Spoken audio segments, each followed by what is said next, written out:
Hi everyone, कैसे हैं आप सब।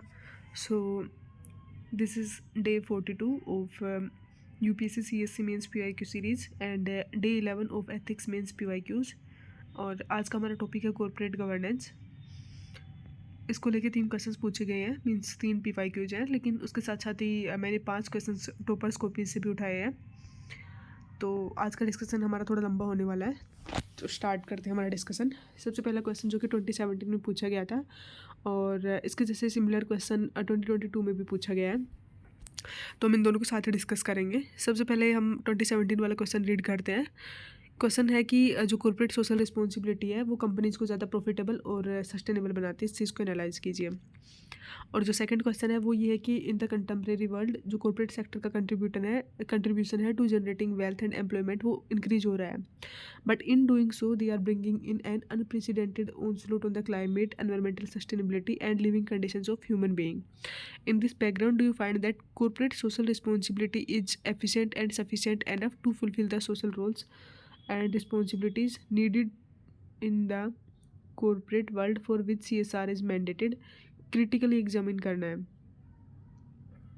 ठीक है, तो ये क्वेश्चन बात कर रहे हैं कि जो कॉर्पोरेट गवर्नेंस है उसकी वजह से जो वेल्थ है वो काफ़ी जनरेट हुई है और एम्प्लॉयमेंट भी इंक्रीज हो रहा है, लेकिन इन सब के चक्कर में जो क्लाइमेट है वो काफ़ी हैम्पर हो रहा है और एनवायरमेंटल सस्टेनेबिलिटी भी हैम्पर हो रही है और जो लिविंग कंडीशन है ह्यूमन बीइंग की वो भी काफ़ी हैम्पर हो रही है। तो आपको बताना है कि कॉर्पोरेट सोशल रिस्पॉन्सिबिलिटी एफिशिएंट है। आपको लगता है कि क्या ये सफिशिएंट और एफिशिएंट एनफ है to fulfil the social roles and responsibilities needed in the corporate world for which CSR is mandated. Means आपको बताना है कि CSR सफिशिएंट और एफिशिएंट है या नहीं है। तो हम शुरुआत करते हैं कॉर्पोरेट सोशल रिस्पॉन्सिबिलिटी की डेफिनेशन से। तो CSR जो है वो रिफ्लेक्ट करती है कंपनी की commitment to ethical practices beyond profit making, और अलाइन करती है उसकी ड्यूटीज़ को और मोरल ऑब्लिगेशंस को सोसाइटी की तरफ, जैसे टाटा ग्रुप का जो फिलैंथ्रोपी वाला कॉन्सेप्ट है। अब दोनों ही क्वेश्चन में बात कर रहा था कि जो कॉर्पोरेट सोशल रिस्पॉन्सिबिलिटी है वो एनहेंस करती है प्रॉफिटेबिलिटी को। कैसे?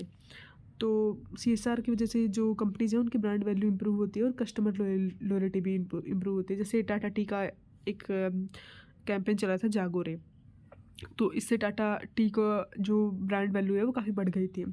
सेकेंड है रिड्यूस करते हैं ऑपरेशनल कॉस्ट यूजिंग इनिशिएटिव, जैसे कि एनर्जी एफिशिएंसी वाले इनिशिएटिव्स का यूज़ करता है, वेस्ट रिडक्शन के इनिशिएटिव्स का यूज़ करता है।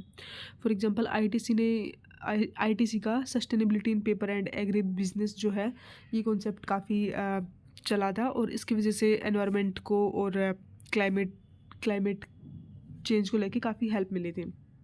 थर्ड है इससे इन्वेस्टर का कॉन्फिडेंस बढ़ता है फॉर ESG कंप्लाइंट कंपनीज़ के लिए। और फोर्थ की एनहेंस करता है एम्प्लॉय का मोरल और प्रोडक्टिविटी।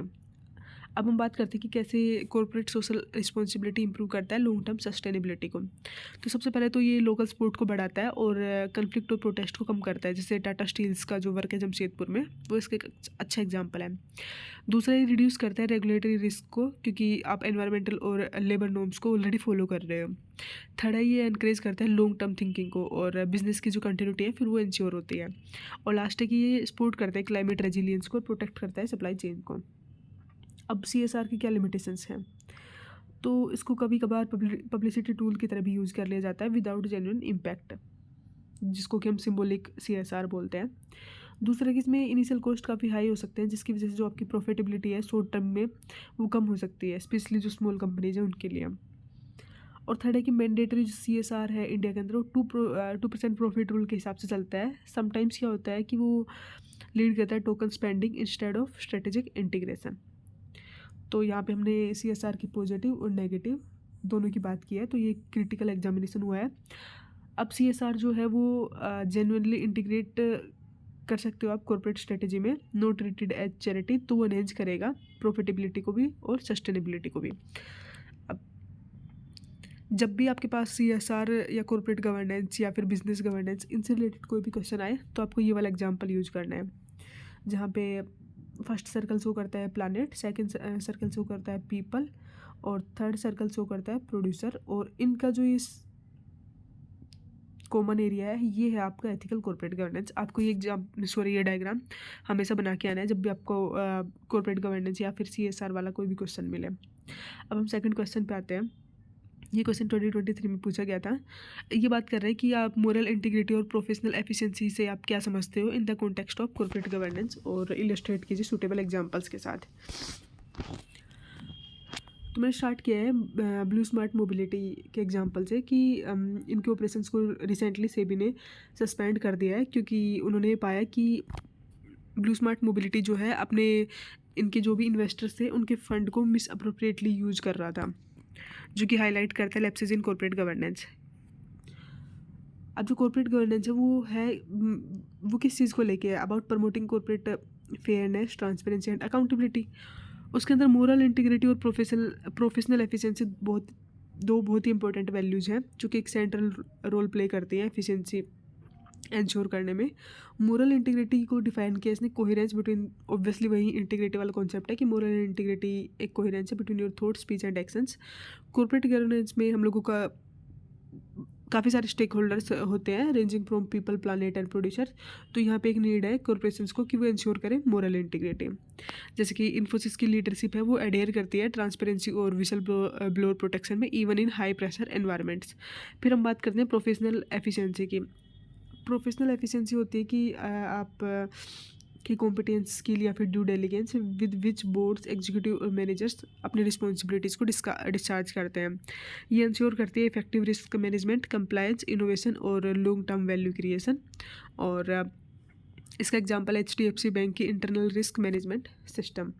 और यहाँ पे आप ये डायग्राम बना सकते हैं कि कोई भी अगर ऑर्गेनाइजेशन है, अगर वो दो वैल्यूज़ को फॉलो कर रही है, मोरल इंटीग्रिटी और प्रोफेशनल एफिशिएंसी को, तो जो उसका कॉमन एरिया है वहाँ पे आता है एथिकल कॉर्पोरेट गवर्नेंस। और कंक्लूड कर सकते हो आप इस चीज़ के कि दोनों ही वैल्यू जो है बेडरॉक प्रिंसिपल है कॉर्पोरेट गवर्नेंस का, जो और हेल्प करती है ethical conduct of an organisation में। अब हम शक्ति मैम की कॉपी से जो क्वेश्चन मैंने उठाया है उसको डिस्कस करते हैं। क्वेश्चन में बात करते हैं कि जो कॉन्सेप्ट है एथिकल कॉर्पोरेट गवर्नेंस का, वो वर्क करता है on the principle of balance of equity which seeks to balance the interest of the company, customer, suppliers, financier, government and shareholders on the one hand and the community at large on the other hand। कौन सी value play करती है एक central role in ensuring ethical corporate governance? तो सबसे पहले तो इसने ये एक इतनी बड़ी लाइन दी है जो मतलब स्टेटमेंट की तरह काम कर रही है यहाँ पे, कि जो एथिकल कॉर्पोरेट गवर्नेंस का जो कॉन्सेप्ट है वो इक्विटी पे, बैलेंस ऑफ इक्विटी के प्रिंसिपल पे काम करता है। कि एक साइड तो वो किसका इंटरेस्ट देखता है, जो कंपनी है उसमें जो उसके जो कस्टमर हैं, कौन सप्लायर है, फाइनेंसर हैं, गवर्नमेंट और शेयर होल्डर हैं। एक साइड तो ये लोग हैं और इनका इंटरेस्ट है, और दूसरी साइड है कम्युनिटी एट लार्ज। तो इन दोनों की जो इंटरेस्ट है इनको बैलेंस करने का काम जो है एथिकल कॉर्पोरेट गवर्नेंस का है। और कौन सी सेंट्रल वैल्यू है जो कि इंश्योर करती है एथिकल कॉर्पोरेट गवर्नेंस को? अब मैम ने स्टार्ट किया था एथिकल कॉर्पोरेट गवर्नेंस से कि एक प्रोसेस है जो कि इंश्योर करती है कि हर एक स्टेक होल्डर की का ध्यान रखा जाए और मिनिमल हार्म इज कास्ट, की कम से कम नुकसान हो। और मैम ने ये सेम डायग्राम बनाया था जो कि हम लोगों ने नीचे बनाया, ये सेम डायग्राम मैम ने बना रखा था। फिर उसके बाद मैम ने बताया कि कौन सी वैल्यू है जो कि सेंट्रल है।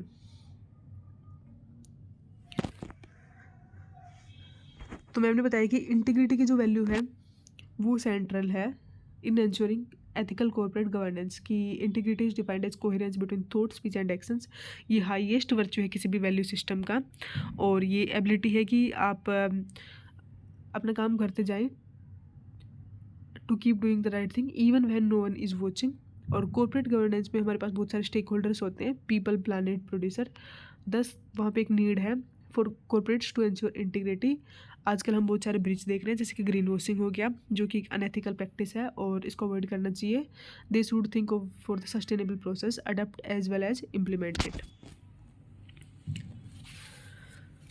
तो मैं अपनी इंटीग्रिटी की डेफिनेशन दी और बताया कि क्यों इंटीग्रिटी ज़रूरी है, क्योंकि अभी ग्रीन वॉशिंग वाला कॉन्सेप्ट काफ़ी बढ़ने लग गया है, तो इस वजह से इंटीग्रिटी वाला कॉन्सेप्ट बहुत ज़रूरी है। और ऐसा करके मैम ने इस क्वेश्चन को कंक्लूड भी किया है।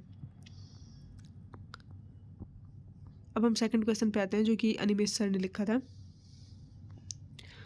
अनिमेश सर का जो क्वेश्चन है वो ये कि for effective corporate governance to take place in coming years, why is it important to integrate the ESG matrix with the multi stakeholder approach, what benefits can be accrued by such integration. की जो अगर corporate governance को effective बनाना है आने वाले सालों में, तो ये क्यों ज़रूरी है कि आप जो ESG के मैट्रिक्स हैं आप उनको इंटीग्रेट कर दो मल्टी स्टेक होल्डर अप्रोच से,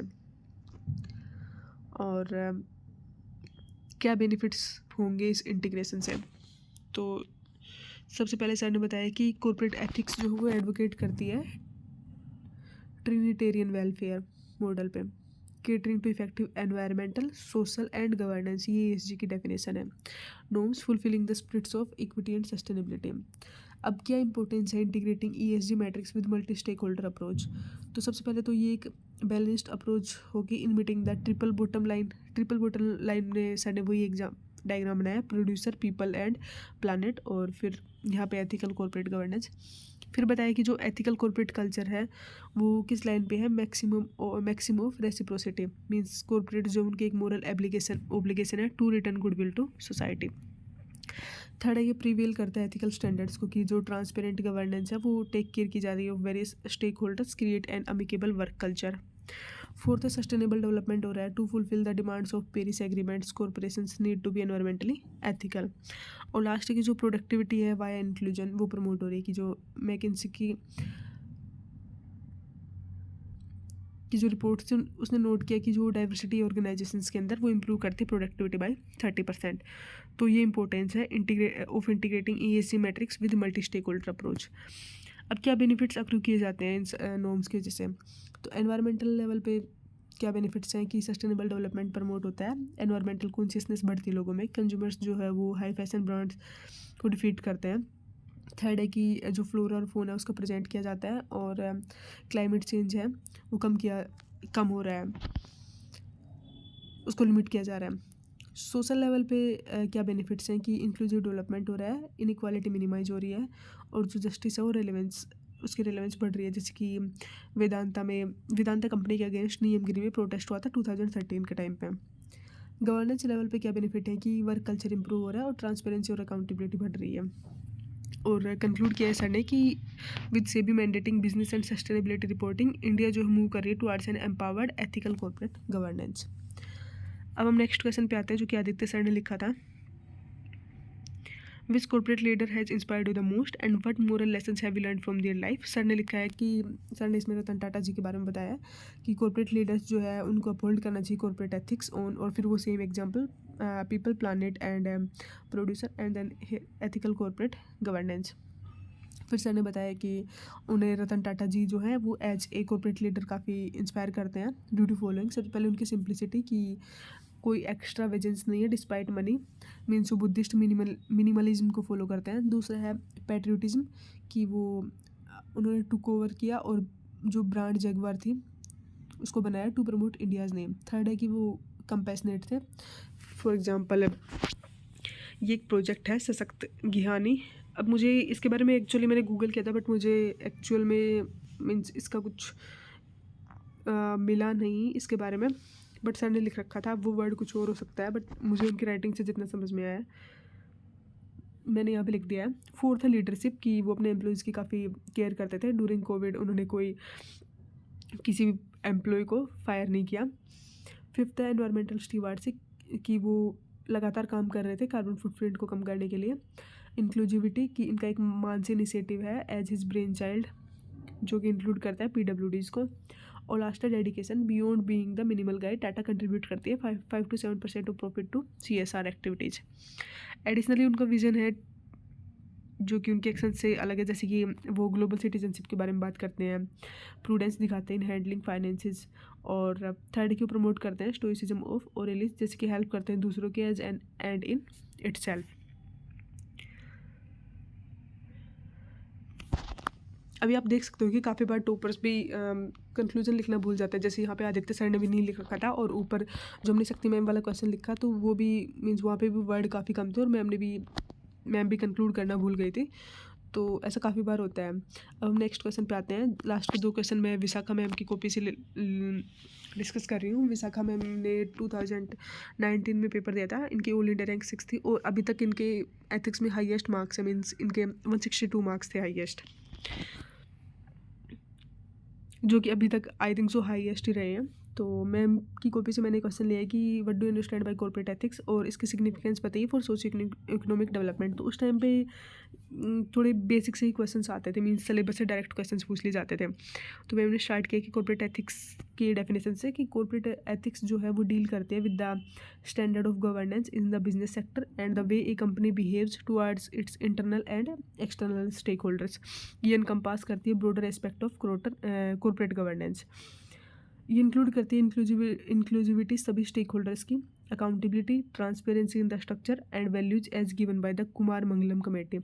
तो आप देख सकते हो कि अभी हमारा बॉडी वाला पार्ट स्टार्ट भी नहीं हुआ है और मैम ने डेफिनेशन के साथ साथ यहाँ पे एक कमेटी का नाम भी यहाँ पे ऑलरेडी लिख दिया है।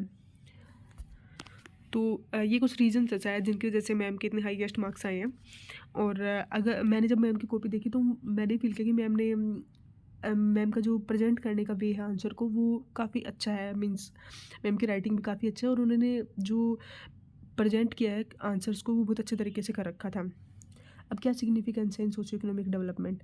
तो ड्यू टू इंक्रीजिंग ग्लोबलाइजेशन और लिबरलाइजेशन तो जो कॉर्पोरेट स्कैम्स है वो काफ़ी राइज हो रहे हैं, जैसे केतन पारेख स्कैम हो गया, सत्यम शारदा हर्षद मेहता, जिससे और कॉर्पोरेट गवर्नेंस या फिर कॉर्पोरेट एथिक्स की वजह से हेल्प मिलेगी to reduce the corporate failure, scams and corruption.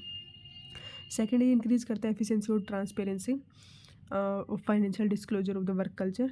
Third है कि जैसे कि उदय कोटक कमेटी ने बताया कि एक कॉर्पोरेट साउंड कॉर्पोरेट एथिक्स जो है वो राइज करेगी साउंड कॉर्पोरेट गवर्नेंस को, which result in economic growth of the country. की कॉर्पोरेट एथिक्स की वजह से कॉर्पोरेट गवर्नेंस बढ़ेगी और कॉर्पोरेट गवर्नेंस की वजह से इंडिया की जो इकोनॉमिक ग्रोथ है वो बढ़ेगी।